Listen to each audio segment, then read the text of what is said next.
अब खतरनाक बात तो ये है, ये मतलब बहुत ही बेवकूफ़ी की बात मुझे लगती है, and it is being talked about because Trump कहता है कि हम ले लेंगे, खार्ग आइलैंड ले लेंगे, एंड एक्चुअली बात चल रही है जो ईरान के ऊपर इतनी बॉम्बार्डमेंट कर रहे हैं, specially close to the strait of Hormuz जो शहर हैं, गाँव हैं वहाँ पर, एंड खास तौर पे जो ब्रिजेस को टारगेट कर रहे हैं, लोग बहुत सारे ये एनालाइज कर रहे हैं कि ये इसलिए किया जा रहा है क्योंकि एक ग्राउंड इन्वेजन करेगा यूनाइटेड स्टेट्स ऑफ अमेरिका।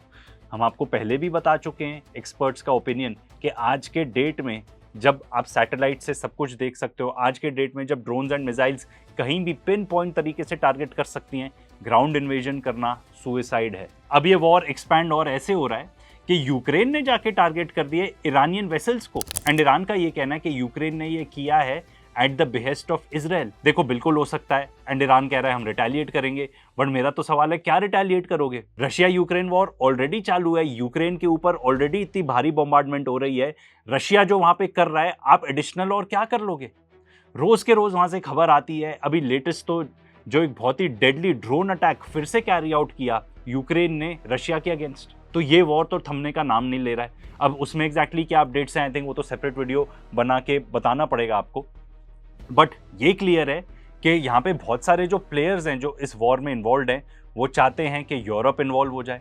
ठीक है, यूक्रेन चाहता है यूरोप इन्वॉल्व हो जाए, इजराइल चाहता है यूरोप इन्वॉल्व हो जाए, क्योंकि इनके पास और कोई ऑप्शन बचा नहीं है, इनको फैलाना है वॉर। अब देखो Israel is running the show, इसमें कोई डाउट नहीं है, इसका आपको अंदाजा इससे लग जाएगा कि यूएस और सऊदी की डील होती है एक न्यूक्लियर डील, ठीक है, उसके बाद ट्रंप जाके उस पर कंडीशन लगा देता है डील होने के बाद कि ये तभी वैलिड है ये डील अगर सऊदी अरेबिया इजराइल के साथ नॉर्मलाइज कर लेता है रिलेशनशिप। एंड ईरान भी वार्निंग दे चुका है ब्रिटेन को, क्यों? क्योंकि बहुत सारे जो यूएस के बॉम्बर्स हैं वो ब्रिटेन के यानी इंग्लैंड के एयरबेसेस यूज कर रहे थे।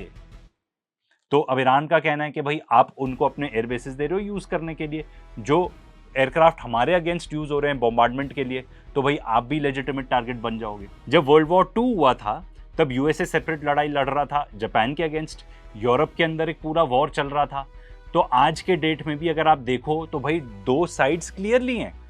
एक है यूएस लेड साइड जिसमें यूरोप भी आ गया, ठीक है, इजराइल आ गया, एंड एक तरफ है रशिया, चाइना, ईरान, एंड ये दोनों वॉर्स हैं, अब ये आपस में ओवरलैप हो रहे हैं, specially after this Ukrainian attack on an Iranian vessel. तो जब आप ये देखते हो कि वर्ल्ड वॉर 2 में कितनी कंट्रीज इन्वॉल्व थी एंड कैसा वॉर शेप अप कर रहा था, you know, in separate geographies in the entire world, and जब आज के डेट में आप देख रहे हो तो सवाल तो यही उठेगा, क्या हम वर्ल्ड वॉर 3 में हैं ऑलरेडी? क्या जब हिस्ट्री लिखी जाएगी तब क्या ये लोग मानेंगे कि भाई हम वर्ल्ड वॉर 3 में थे? क्योंकि आपका जो पूरा मिडिल ईस्ट है वो उसमें तो सारी कंट्रीज इन्वॉल्व है वॉर में,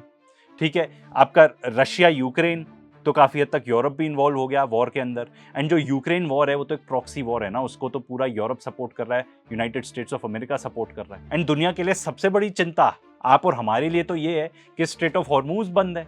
वहां पर सऊदी अपना ऑयल नहीं निकाल पा रहा बाब अल मंदेब स्ट्रेट से, तो भाई खास तौर पे जो हैवी क्रूड है जिससे एविएशन फ्यूल बनता है, डीजल बनता है,